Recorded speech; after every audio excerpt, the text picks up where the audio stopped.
नमस्कार दोस्तों, आज आपके लिए एक बहुत बड़ी अपॉर्चुनिटी खासकर हिमाचल के लिए और उन आर्टिस्ट के लिए जो फिल्म इंडस्ट्री में जाना चाहते हैं। फिल्म इंडस्ट्री का एक ऐसा भाग जिसके बारे में आपको शायद जानकारी तो है, लेकिन ये नहीं मालूम कि उसके अंदर कितना बड़ा कैरियर है। वो है डबिंग इंडस्ट्री। बाहर की दुनिया की फिल्म्स, साउथ इंडिया की या कोई ऐसी ज़बान जो हिंदी में डब नहीं की गई है या हिंदी में नहीं है, उसको हिंदी में डब करने के लिए डबिंग आर्टिस्ट की बहुत बड़ी जनरेशन है मुंबई में, चंडीगढ़ में, जो बहुत बड़े बड़े काम करके अपना नाम भी कमा रहे हैं और पैसा भी। वो इंडस्ट्री अभी हिमाचल में नहीं थी, लेकिन अब हिमाचल का सौभाग्यमान है आर्टिस्ट के लिए कि ऐसी इंडस्ट्री से ताल्लुक़ रखने वाली एक कंपनी जो पिछले 12 से 15 साल से वहाँ सक्रिय है और अब उनकी जर्नी हिमाचल में शुरू होने जा रही है, जिसमें हमारे साथ बैठी हुई शख्सियत हैं जो मुंबई से हैं और इनके पास कई प्रोजेक्ट हैं जिसको लेकर ये कुछ कहना चाहेंगे और शायद आपके लिए, आपके आने वाले कल के लिए ये कुछ लाभदायक होगा। आप प्लीज़ बताइए। हाँ जी, नमस्ते। मेरा नाम है दीक्षा शर्मा, मैं बॉम्बे से हूँ और जैसा कि सर ने बताया कि मेरी डबिंग कंपनी है कंठ स्वर एंटरटेनमेंट के नाम से। 12 साल से हम लोग बॉम्बे में ही अपना काम कर रहे हैं, बट अभी मैं यहाँ शिफ्ट हुई हूँ और यहाँ बहुत सारा टैलेंट ढूंढना चाह रही हूँ आप लोगों के थ्रू। तो बेसिकली हम लोग क्या करते हैं, जो साउथ की मूवीज़ होती हैं या जो फॉरेन की जो मूवीज़ होती हैं उनको हम हिंदी में डब करते हैं या अदर लैंग्वेज, पंजाबी। अब हिमाचल में है तो हो सकता है हम यहाँ की लोकल लैंग्वेज में भी डब आगे फ्यूचर में कर सकते हैं, बट मेन जो हमारी लैंग्वेज है वो हिंदी है। तो उसी के लिए हम लोग अभी यहाँ आर्टिस्ट ढूंढ रहे हैं, जिसमें सर हमारा बहुत सपोर्ट कर रहे हैं। तो सर डबिंग है क्या? आप जानते हैं, डबिंग आपने सुना भी है कि यार ये साउथ की मूवी थी, इसको ना हिंदी में डब किया गया, या ये फॉरेन की थी, इसको हिंदी में डब किया गया। अब जिसने डब किया वो डबिंग कैसे होती है? जिसने डब किया क्या वो एक कलाकार है? तो यस, हर वो शख्स जो किसी भी तरह की कला में है वो कलाकार है। डबिंग एक इतना महत्वपूर्ण काम है कि जिसने पूरी दुनिया को एक ख़ास स्टेज पर ला दिया जहाँ पर सभी हर तरह की फिल्म का एंजॉय कर सकते हैं, और डबिंग आर्टिस्ट इसमें बहुत बड़ी भूमिका निभाते हैं। डबिंग के बारे में थोड़ी सी डिटेल्स आपको मैं रिक्वेस्ट करूँगा कि आपको दें, ताकि आप भी चेक करें कि क्या आप बन सकते हैं। बेसिकली डबिंग आर्टिस्ट, मुझे ऐसा लगता है कि जो कैमरा के आगे जो एक्टर्स हैं उनसे ज़्यादा मेहनत डबिंग वाले करते हैं, क्योंकि जो हम मूवीज़ देखते हैं, जैसे कि अभी हम रिसेंटली हम लोगों ने पुष्पा देखी है, तो उसमें जो हमारे आर्टिस्ट हैं वो मराठी श्रेष्ठ, तो सिर्फ उनकी जो वॉइस है उसकी वजह से ही मुझे लगता है 80% पिक्चर तो हिट है। हम बहुत सारे कलाकारों की भी मूवी देखते हैं साउथ में, जो खासकर कोई कॉमेडियन है, हाँ। उसकी आवाज़ की टोन इतनी अच्छी लगती है, हाँ कि हम उसकी वजह से देखते हैं। हाँ जी, हाँ जी। तो बेसिकली क्या होता है कि उनकी मेहनत ज़्यादा होती है, क्योंकि उनको अपने सारे एफर्ट्स डालने होते हैं, अपना एक तरह से समझ लीजिए कि बैठ के एक्टिंग करनी होती है उनको, जो बहुत मुश्किल है कि आप किसी की एक्टिंग को कॉपी करके उसमें अपने फील्स, अपने इमोशंस डालने के बाद अपनी वॉइस आप दे रहे हैं, तो वो बहुत बड़ी बात है।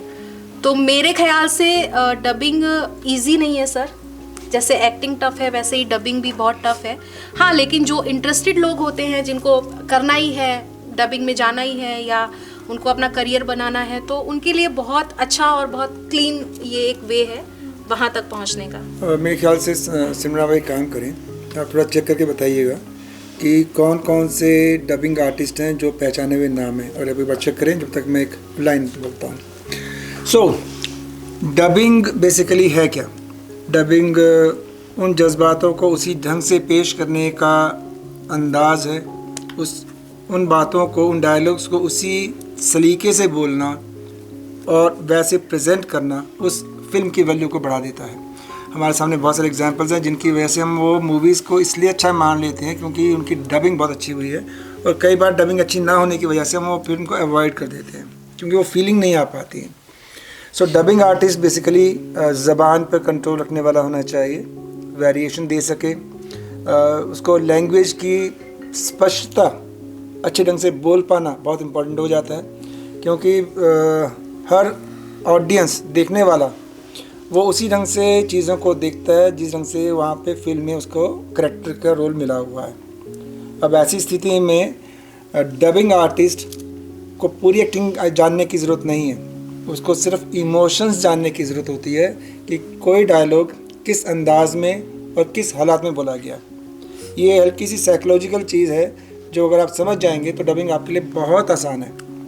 मुश्किल कोई भी चीज़ तब तक है जब तक आपको आती नहीं।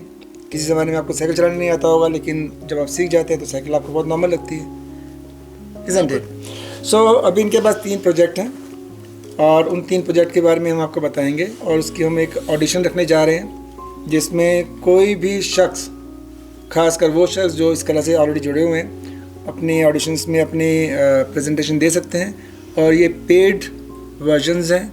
जो भी कलाकार इसमें अपना समय देंगे उसको जो तय किया जाएगा, टर्म्स तय किए जाएंगे, उसके हिसाब से उनको पेमेंट मिलेगी, बिकॉज ये कमर्शियल प्रोजेक्ट है। जी सिमरन। अभी रिसेंटली इन्होंने एक नाम मेंशन किया था जो कि हम सभी जानते हैं, बाहुबली सबने ही देखी है, तो अगर आप इनके बारे में कुछ बताएंगे। मौसम जी हैं, मैंने उनके साथ काम किया है, जो बाहुबली में जिन्होंने शिवगामिनी का कैरेक्टर किया है, पुष्पा में किया है, लाइगर करके एक मूवी है उसमें मदर का कैरेक्टर उन्होंने डब किया है, पुष्पा 2 में किया है उन्होंने। तो बहुत मतलब मुंबई की बहुत मतलब कह सकते बहुत इंटेलिजेंट और बहुत टैलेंटेड आर्टिस्ट हैं वो डबिंग के मामले में। मतलब उनका नाम ले लेते तो इज्जत से सर झुकता है हम लोगों का, इतने अच्छी हैं इनके वो। बारे में ना एक चीज़ बताता हूँ, इन्होंने जिक्र किया था, शायद अभी जिक्र करना याद नहीं आ रहा इनको, कि उनसे अपॉइंटमेंट लेते हैं बड़े बड़े आर्टिस्ट लेते हैं जी, लेते हैं, तो वो जिक्र कीजिए। हाँ जी। एक्टिंग से शुरुआत की थी उन्होंने अपनी, जहाँ तक मुझे पता है।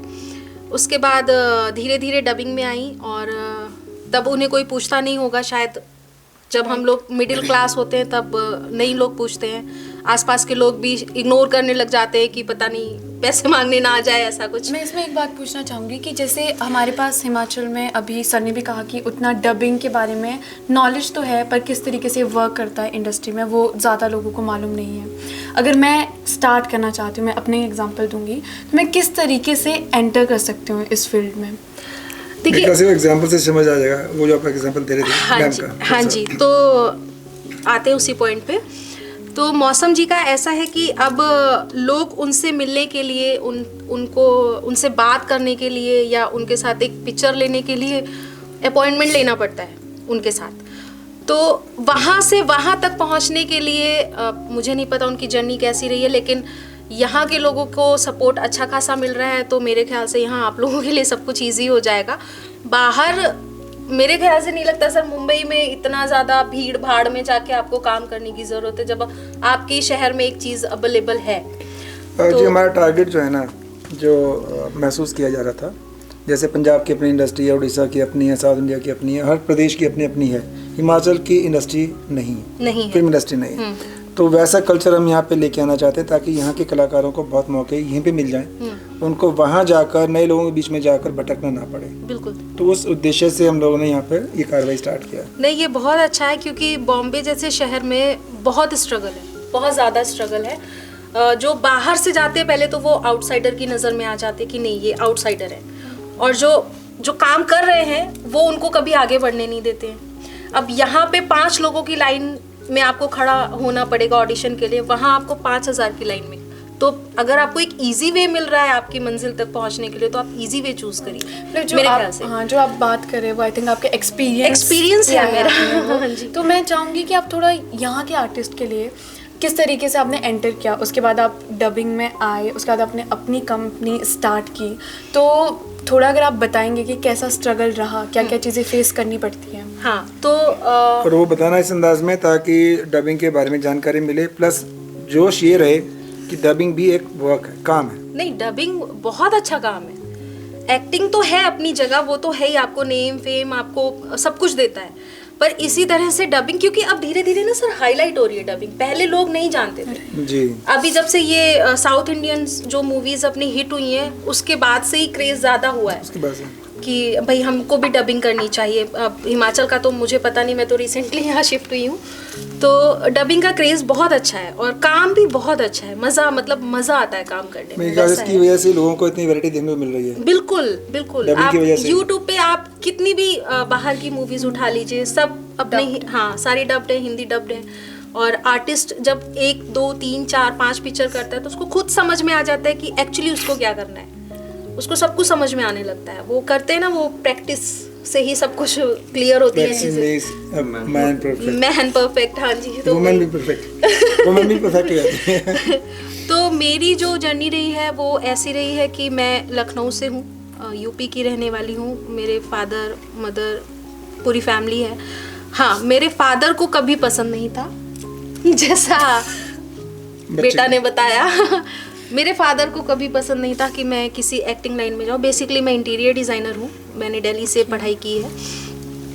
तो ऐसे ही प्ले वगैरह देखने का शौक़ रहा है शुरू से, तो एक शौक़ हुआ कि चलो करते हैं, कुछ करते हैं। तो पढ़ाई छोड़कर लखनऊ शिफ्ट हुई और मम्मी पापा बहुत नाराज़ कि भाई ये सब क्या है, हम इतना पैसा लगाया है तुम्हारी पढ़ाई में, तो क्या थिएटर वेटर एंड ऑल। फिर मैं धीरे धीरे मैंने अपना वर्कशॉप्स लेना शुरू की, जो SNA BNA में होती हैं वर्कशॉप्स, मैंने वो की। मैंने 2 साल थिएटर किया। उसके बाद मेरी लाइफ में शर्मा जी आए। तो एक्चुअली मुझे मुंबई भेजने में इनका बहुत बड़ा सपोर्ट रहा है, क्योंकि मैं कभी लखनऊ से बाहर जा ही नहीं पाती। वो कहते हैं ना, किसी को आगे बढ़ाने के लिए कोई ना कोई आपके सपोर्ट में पीछे रहता है। आप भी बेसिकली लखनऊ में थे जब इसको आपने सपोर्ट किया? नहीं, हम फोन पे बात करते थे तो शर्मा जी ने शर्मा कर इनको बॉम्बे भेज दिया। हाँ जी। तो फाइनेंशियली सपोर्ट सारा इनका था, सब कुछ इनका था। तो वहाँ गए। आज ये इनकी हो गई हैं। आज मैं इनकी हो गई हूँ। तो ऐसे ऐसे धीरे धीरे करके बॉम्बे पहुँचे, लखनऊ से निकल के बॉम्बे पहुँचे। मतलब एक अजूबा सा हो गया था लाइफ में। मम्मी पापा बात नहीं कर रहे थे, कोई घर में बात नहीं करता था कि बॉम्बे चली गई है, ऐसे लड़ झगड़ के, सिवाय इनके। तो पहली बार बारिश का मौसम था और छाता लेके निकल चले हम आराम नगर पार्ट 1 में। आराम नगर मुंबई का ऑडिशन एरिया है सर। जी हाँ। हाँ जी, वहाँ पे बेसिकली सीरीज और एड वगैरह के ऑडिशंस होते हैं। तो वहाँ गए तो ये लंबी लाइन, 2,500-3 हज़ार बच्चे खड़े हैं छाता लगा के। अब समझ ही नहीं आ रहा कि हो क्या रहा है, कैसे करना है, क्या करना है। खैर, वो कहते हैं ना, किस्मत में जो होता है आपको मिलता ज़रूर है। धीरे धीरे शुरू किया। फिर क्राइम पेट्रोल किए, सावधान इंडिया किया, भाभी जी घर पे किया, कुमकुम भाग्य, बालाजी के साथ मैंने बहुत काम किया है, बालाजी प्रोडक्शन से एज एन आर्टिस्ट। फिर बालाजी से ही मैंने डबिंग की शुरू की सर, डबिंग की शुरुआत की as an artist, dubbing artist. Balaji में जब मैंने काम किया था तो मेरा कैमियो कैरेक्टर था, तो उसके डब के लिए मुझे बुलाया गया था, क्योंकि वो आउटडोर सारा शूट किया था। तो उसकी डबिंग के लिए स्टूडियो बुलाया गया था, तो मैं वहाँ गई। तो मुझे बड़ा मज़ा आया कि मतलब अच्छा ठीक है यार डबिंग, और मतलब अपने कैरेक्टर का डब करने गए और पैसा भी मिल रहा है तो और मज़ा। तो मैंने कहा चलो शुरू करते हैं कुछ। तो धीरे धीरे लिंक बनाया। तो ऐसे करके मैंने Amazon प्राइम, नेटफ्लिक्स के लिए मैंने खुद ने भी एज एन आर्टिस्ट डबिंग की है। तो वो भी मेरा साइड चलता रहा, एक्टिंग, और ये भी मेरा चलता रहा। तो दोनों में मेरा एज इट इज़ करियर बराबर चल रहा था। उसके बाद आया कि नहीं, अब एज हो रही है, शादी करनी है, एक बंदा वेट कर रहा है हमारा सालों से। तो सोचा कि अभी थोड़ा सा एक्टिंग को हम रोकते हैं और इसी डबिंग की फील्ड में कुछ करते हैं। धीरे धीरे क्लाइंट से बात की, चेन्नई गई, बाहर मतलब बाय डीलर बात की, प्रोजेक्ट्स उठाए, फिर आर्टिस्ट जोड़े, जो अपने ग्रुप में जो फ्रेंड सर्कल होते हैं उन्हीं लोगों से, भाई आप हेल्प कर दो, आप हेल्प कर दो, आप हेल्प कर दो। तो उनको भी मज़ा आने लगा कि नहीं डबिंग अच्छी चीज़ है, अच्छी चीज़ है। तो हमने कहीं से नहीं सीखा था, हमने करते करते सीखा। अगर आप अच्छे एक्टर हैं तो आप डबिंग आर्टिस्ट भी बहुत अच्छे हैं, ये चीज़ है, क्योंकि आप सामने वाले की परफॉर्मेंस को परफॉर्म कर रहे हैं बैठ के। तो वो चीज़ हुई। तो धीरे धीरे ऐसे करके फिर हमने अपनी एक कंपनी खोली और आज सर के साथ बैठ के हम बातें कर रहे हैं। इस जर्नी से आपने महसूस किया होगा, जिसमें मैं कुछ अपने आए हुए बच्चों के साथ में बात भी कर लेते हैं कि इसमें कुछ जनों ने कहा कि नहीं मैं एक्टर बनना चाहते हैं, डबिंग आर्टिस्ट नहीं बनना चाहते हैं। तो हमारी लाइन ये है, अपने लाइन से संबंधित जो अपॉर्चुनिटी आपको मिलती है और ख़ासकर वहाँ पे आपको सीखने के मौके भी दिए जाते हैं, तो कभी भी मिस मत कीजिए। आपकी लाइन में कब कौन से मोड़ पर किस चीज़ की ज़रूरत पड़ने वाली आप भी नहीं जानते। सो डबिंग अपने आप में एक बहुत अच्छा प्रोफेशन है, क्लीन प्रोफेशन है, और इसमें सिर्फ भावनाओं को समझने की ज़रूरत है, और उसके बाद आपके गले में, आपकी आवाज़ पर आपका कंट्रोल होना चाहिए वेरिएशन के साथ में। तो डबिंग के बारे में जैसे भी जिक्र कर रहे थे, 3 प्रोजेक्ट हैं जिसके लिए हम बहुत जल्दी अनाउंस करने वाले हैं ऑडिशंस के लिए। आप में से जो भी कलाकार यहाँ पे सिलेक्ट हो जाएंगे उन सब के साथ में एक पेड वर्जन के थ्रू, मतलब उनके काम के हिसाब से उनकी जो भी कीमत बनेगी वो इनके साथ बैठकर और हम लोग बैठेंगे एक साथ ही, तो जो आपके लिए सही वाजिब दाम होंगे वो आपको दिए जाएंगे। ये फ्री में नहीं होने वाला, सीखने के मौके भी मिलेंगे, एटलीस्ट इस प्रोजेक्ट तक आपको सीखने के मौके भी देंगे आप। बिल्कुल ऐसा ही है, मैं पर्सनली बैठ के आप लोगों को सिखाऊंगी भी और काम भी साथ साथ हमारा होता रहेगा ना सर। अब इन्होंने जिक्र किया कि मैंने नहीं सीखा था, मैं बाई चांस धीमे धीमे उस फील्ड में चली गई, क्योंकि बालाजी वालों ने देखा होगा इनको एक्ट करते हुए या इनकी ज़बान के हिसाब से कि इनको डबिंग कर सकते हैं, तो उन्होंने इंकरेज किया। आज ये इस मुकाम पर हैं, ये आपको इंकरेज करना चाहती हैं, तो आप इसके मतलब समझ जाएं, एक नई फील्ड के रास्ते खोलने की दिशा में हम आगे बढ़ रहे हैं। तो आप इस बच्चों से कुछ जिक्र करें कि आपकी ऑडिशन लेने का तरीका क्या होगा, थोड़ा सा एग्जाम्पल के तौर पर। तरीका तो हम लोग पहले एक एक मोनोलॉग देते हैं इन लोगों को, पहले वॉइस चेक करते हैं क्योंकि मेन हम लोगों को वॉइस देखना है, और सेकंड हमें नहीं माइक पे तो नहीं, पहले हम ऐसे ही देखेंगे। डिक्शन का प्रॉब्लम भी होता है ना कुछ बच्चों का, उससे थोड़ा क्लैरिटी देंगे आप एक बार, डिक्शन के मीन्स बात। डिक्शन मतलब आपका, जैसे हम लोग कैसे ना कि हम लोग जब स्कूल वगैरह में कहीं पढ़ते हैं तो हम लोग बहुत नॉर्मली बात करते हैं, जैसे हम तो उस शादी में गए थे, या सर का नाम है कमलेश तो हम लोग कमलेश बोल देते हैं कैलाश नाम, कैलाश, सॉरी कैलाश कैलाश, तो वो शाह या जो नुक्ते वाले जो खा खून, वो जो सारी चीज़ें होती हैं उसको हम लोग बोलते हैं डिक्शन। डिक्शन मतलब है कि आप हर वर्ड अगर आप प्रॉपर बोल रहे हो तो आपका डिक्शन अच्छा है। अगर आप सा शा, आपका ये प्रॉब्लम है, जा ज, समझ हाँ, क्योंकि हम देखिए एक्टिंग में क्या है ना सर, एक्टिंग में मान लीजिए ये बच्ची नई है, एक्टर है, ठीक है, हमने इसको चांस दिया देख के कि भाई इसके अंदर ये बहुत पैशनेट है, इसको करना ही है, तो हमने इसको चांस दिया, लेकिन हम उतना उसको नहीं सिखा पाएंगे कि बेटा तू शाह बोल, या तू भाई खून मत बोल, खून बोल, वो हमारा नुक्ता यूज कर, वो हम नहीं, वो हमें क्या करना पड़ेगा, हम इसका दिल रखने के लिए इससे एज एन एक्टर काम करवा लेंगे, लेकिन हमें इसके लिए फिर एक डब आर्टिस्ट ढूंढना पड़ेगा जो डायलॉग क्लियर, हाँ, जो हमारे डायलॉग्स, जो हमारे वर्ड जो प्रॉब्लम करते हैं उनको वो क्लियरली करे, क्योंकि ऑडियंस सुनने वाली भी बहुत तेज है। वो लोग बोलते होंगे थिएटर में चलता है कि हम जो दिखाते हैं ऑडियंस को, ऑडियंस वही देखती, नहीं, ऑडियंस वो भी देख लेती है जो आप नहीं कर रहे हैं, समझ रहे हैं, तो वो ऑडियंस को बेवकूफ बनाने वाला काम अपना है नहीं जी। तो ऐसे करके हम लोग जो है डिक्शन ठीक करेंगे धीरे धीरे। दोबारा से क्लियर कर देते हैं, डिक्शन का मतलब जो हमने स्टार्टिंग में बताया, आपकी आवाज़ की क्लैरिटी और भाषाओं पर आपका नियंत्रण, भाषाओं को ठीक ढंग से बोलना, ये इसको हम बोलेंगे डिक्शन। और सबसे बड़ी बात है आपकी हिंदी बहुत शुद्ध होनी चाहिए। जैसे अमिताभ बच्चन, आपकी हिंदी मतलब ऐसा, देखिए मैं यूपी से हूँ, मेरा यूपी टच आता ही आता है, आप लोग हिमाचल से हैं, आपका भी हिमाचल का टच आएगा ही आएगा, लेकिन वो हमें माइंड में रखना है, क्योंकि हम जिनके लिए डब कर रहे हैं वो हिंदी ऑडियंस है, उनको हिमाचल टच या उनको यूपी का टच या मराठी टच उनको नहीं चाहिए, तो वो भी सर एक बहुत बड़ा टास्क है। जब तक के लिए हम हिमाचली डबिंग नहीं करते, जब तक, हाँ, जिस लैंग्वेज की हम बात करें, हिंदी में करना तो हिंदी की तरह, पंजाबी करेंगे पंजाबी की तरह, हिमाचल के लिए करेंगे तो हिमाचल की तरह, आपका लैंग्वेज या प्रोनाउंसिएशन वैसी होनी चाहिए। अभी हम ये मान के चलते हैं कि कुछ जन हैं, ये सभी आए हैं एक मूवी के लिए जिसके लिए हम लोग तैयारी कर रहे हैं, उसके अंदर ये सभी कलाकार अपनी भूमिकाएं देने वाले हैं। अभी हम एक एग्जाम्पल के तौर पर इनसे रिक्वेस्ट करते हैं कि आप 2-3 जनों को लीजिए और थोड़ा सी ऑडिशन कैसे लेने वाले हैं, आप क्या चीज़ देखने वाले हैं एप्लीकेंट से, वो थोड़ा सा एग्जाम्पल दे दीजिए। ठीक है, एक मिनट का हम मोनोलॉग देंगे इनको, ये हमारे सामने मोनोलॉग को पढ़ेंगे। पहले तो हमको पता चल जाएगा कि इनकी स्पीड क्या है पढ़ने की, क्योंकि हमें स्क्रिप्ट के थ्रू चलना होता है। डायलॉग्स को किस फील में बोल रहे हैं, इनका क्या एज एन एक्टर कितना ये आगे हैं वो देखना है। दूसरा, इनका जो डिक्शन पे बात हो रही थी वो देखना है। दूसरा, ये वेरिएशंस कितने क्रिएट करते हैं अपने डायलॉग्स में वो देखना है। उसके बाद सर हम लोग फिर माइक डब पे ऑडिशन लेंगे। तो हमें थोड़ा सा आप गैप दीजिए, अभी ब्रेक लेते हैं और ब्रेक में इनको तैयारी करने के मौके मिलेंगे। दोबारा मिलते हैं इस ब्रेक के बाद।